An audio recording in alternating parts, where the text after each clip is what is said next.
আমরা যারা হোয়াটসঅ্যাপ ব্যবহার করি, আমরা জানি না একটি মেসেজ যখন আমরা লিখি এবং পাঠাই সেটা কোন প্রসেসের মাধ্যমে আমরা যার কাছে পাঠাই তার কাছে কিভাবে যায়। তাহলে দেখে নিন।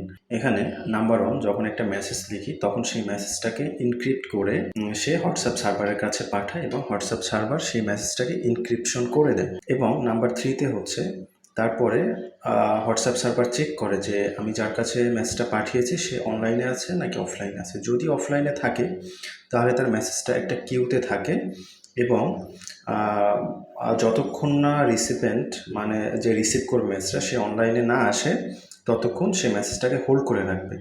এবং যখন সে অনলাইনে আসবে আর ডিভাইসটা আপনার ইন্টারনেটের সাথে কানেক্ট হবে তখন মেসেজটা অটোমেটিক্যালি যে রিসিভার ফোন তার ফোনে সেটা ডিসপ্লে হবে। এবং যদি সে অনলাইনে থাকে তাহলে সে এখানে দেখেন নাম্বার 4-এ সে মেসেজটা ইনস্ট্যান্টলি পেয়ে যাবে এবং সে ডিভাইসের সাথে কানেক্ট থাকলে রিসিভার ডিভাইসে মেসেজটা সিঙ্ক হবে। তারপরে তার যে হোয়াটসঅ্যাপ অ্যাপ সেখানে সেই মেসেজটা ডিসপ্লে হবে। ডিসপ্লে হওয়ার সে যখন মেসেজটা রিড করবে তখন হোয়াটসঅ্যাপ সার্ভারের কাছে একটা নোটিফিকেশন যাবে যে সে মেসেজটা রিড করেছে এবং তখনই আমরা দেখতে পাই যে মেসেজের নিচে ডাবল টিক মার্ক উঠে যায়।